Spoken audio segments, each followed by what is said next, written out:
प्रदेश की राजनीति इस वक्त किसी ठंडी सियासी बिसात पर नहीं बल्कि सुलगते अंगारों पर चल रही है। हर कदम पर चिंगारी है और हर बयान में आग है। मंत्रिमंडल विस्तार से लेकर 2027 के चेहरों तक, एसआईआर से लेकर संगठनात्मक अनुशासन तक सब कुछ विवाद के घेरे में है। लेकिन इन तमाम मुद्दों के बीच जो सियासी विस्फोट सबसे ज्यादा खतरनाक रूप ले चुका है वो है ब्राह्मण बैठक। ये कोई साधारण बैठक नहीं रही बल्कि यह बैठक अब सत्ता, संगठन और नेतृत्व की लड़ाई का प्रतीक बन चुकी है। सवाल सिर्फ इतना नहीं है कि बैठक क्यों हुई, सवाल यह है कि बैठक के बहाने किसे घेरा जा रहा है और किससे डर पैदा किया जा रहा है। उत्तर प्रदेश में सियासत हमेशा जाति, सत्ता और संगठन के त्रिकोण में घूमती रही है, लेकिन इस बार मामला उससे कहीं आगे निकल चुका है। बीते कुछ दिनों से जिस तरह ब्राह्मण विधायकों की बैठक को लेकर भारतीय जनता पार्टी के भीतर भूचाल आया है, उसने साफ कर दिया है कि यह लड़ाई ना तो सिर्फ ब्राह्मणों की है न ही क्षत्रियों की। यह लड़ाई है दिल्ली बनाम लखनऊ की, यानी केंद्रीय नेतृत्व बनाम मुख्यमंत्री योगी आदित्यनाथ की। ब्राह्मण विधायकों की बैठक होते ही जिस तेजी से फरमान जारी हुए, जिस लहजे में चेतावनियां दी गई, वह अपने आप में कई सारे सवाल खड़ा करता है। पंकज चौधरी न सिर्फ पीछे हटने को तैयार दिखे बल्कि उनके और कड़ा रुख अपनाते हुए उन्होंने साफ कहा कि दोबारा ऐसी हिमाकत हुई तो कठोर कार्रवाई तय कर दी जाएगी। और यह हिमाकत किसकी थी? संकेत साफ थे, ब्राह्मण विधायक निशाने पर थे। यहां विरोधाभास चौंकाने वाला है। कुर्मी समाज की बैठक दिल्ली में होती है, कोई दिक्कत नहीं। लोधी समाज की बैठक होती है, कोई हंगामा नहीं।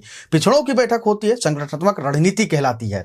लेकिन जैसे ही ब्राह्मण या क्षत्रिय अपने समाज के साथ बैठते हैं, साभोज करते हैं, संवाद करते हैं, तो अचानक यह अनुशासनहीनता बन जाती है। यही नहीं, उप मुख्यमंत्री केशव प्रसाद मौर्य का ताजा बयान, यूपी में न ब्राह्मणवाद चलेगा न ठाकुरवाद, सिर्फ संगठनात्मकवाद और बीजेपीवाद ही चलेगा।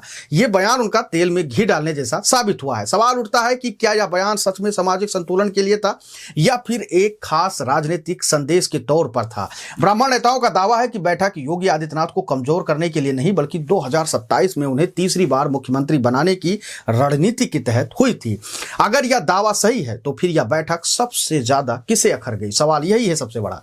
राजनीतिक सूत्र साफ इशारा करते हुए दिखाई दे रहे हो, कह रहे हैं कि जैसे यह बात सामने आई कि ब्राह्मण विधायक खुलकर योगी आदित्यनाथ के समर्थन में खड़े हुए, वैसे ही दिल्ली और प्रदेश संगठन की तरफ से चेतावनियों का सिलसिला शुरू हो गया। नाम भले ही योगी का न लिया गया हो, लेकिन संदेश साफ था कि योगी के पक्ष में खड़े होने वाले तमाम विधायक नेताओं को कीमत चुकानी पड़ सकती है। या वही समय है जब खुद मुख्यमंत्री योगी आदित्यनाथ एसआईआर को लेकर संगठन को आगाह कर रहे हैं कि अगर वोटर लिस्ट से ऐसे ही नाम कटते रहे तो 2027 में भारतीय जनता पार्टी को भारी नुकसान का सामना करना पड़ सकता है।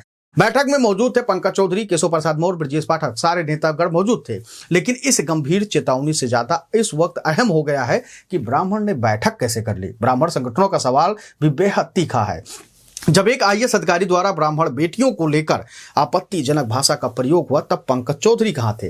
तब न कोई ट्वीट आया, न ही कोई बयान, न ही कोई चेतावनी जारी की गई। तब भी क्षत्रिय समाज ब्राह्मणों के साथ खड़ा था और आज भी डटकर खड़ा है। सबसे दिलचस्प मोड़ यहां आता है जब आरएसएस ने साफ संकेत दे दिया कि योगी आदित्यनाथ की छवि पर हमला बर्दाश्त नहीं किया जाएगा। जो करेगा उसको आरएसएस की नजरों में बागी माना जाएगा।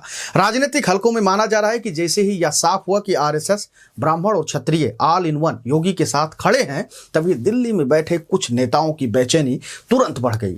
असल डर योगी आदित्यनाथ की बढ़ती लोकप्रियता का है, कड़ा लॉ एंड ऑर्डर का है, मजबूत प्रशासनिक छवि और जमीनी समर्थन का है। ये सब मिलकर उन्हें सिर्फ यूपी का नेता नहीं बल्कि राष्ट्रीय राजनीति का बड़ा चेहरा बना रहे हैं। और शायद यही सच्चाई है जो लोगों को चुभ रही है और उन्हें असहज कर रही है। इसलिए आज ब्राह्मण बैठक मुद्दा नहीं है, मुद्दा यह है कि यूपी की सत्ता का केंद्र लखनऊ रहेगा या फिर दिल्ली से रिमोट कंट्रोल होगा। मुद्दा यह है कि योगी आदित्यनाथ सिर्फ मुख्यमंत्री रहेंगे या भविष्य के वो दावेदार हैं। ब्राह्मण बैठक तो बस एक बहाना है, असली सियासी युद्ध अब खुलकर सामने धीरे धीरे करके आ रहा है और बहुत सारी चीजें आ भी चुका है। उत्तर प्रदेश की राजनीति में उठी या आंधी किसी एक बैठक, एक बयान या एक जाति तक सीमित नहीं है। ब्राह्मण बैठक सिर्फ एक ट्रिगर है। असली विस्फोट सत्ता और नेतृत्व के संतुलन को लेकर है। जिस तेजी से संगठनात्मक चेतावनियां जारी हुई हैं, उससे साफ हो गया है कि बीजेपी के भीतर यह डर गहराने लगा है कि योगी आदित्यनाथ की लोकप्रियता अब केवल यूपी तक सीमित नहीं रह गई है। यह भी साफ है कि जातिगत बैठकों पर सवाल उठाना तब तक नैतिक नहीं माना जा सकता जब तक वही मापदंड या मानदंड सभी समाजों पर समान रूप से लागू न हो। अगर पिछड़े, कुर्मी या लोधी समाज की बैठकें रणनीति है तो ब्राह्मण और क्षत्रिय नेताओं की बैठक साजिश कैसे हो जाती है? यही दोहरा मापदंड इस पूरे विवाद की जड़ की वजह बना है। आज ब्राह्मण और क्षत्रिय समाज खुलकर योगी आदित्यनाथ के साथ खड़ा दिखाई दे रहा है। आरएसएस का रुख भी लगभग स्पष्ट माना जा रहा है। ऐसे में दिल्ली और प्रदेश संगठन की शक्ति दरअसल नियंत्रण बनाए रखने की कोशिश के तौर पर देखा जा रहा है, न कि अनुशासन कायम करने के प्रयास के रूप में। आखिरकार सवाल यही है, क्या बीजेपी उत्तर प्रदेश को जमीनी नेतृत्व के भरोसे छोड़ेगी या फिर दिल्ली से संचालित राजनीति पर अड़ी रहेगी?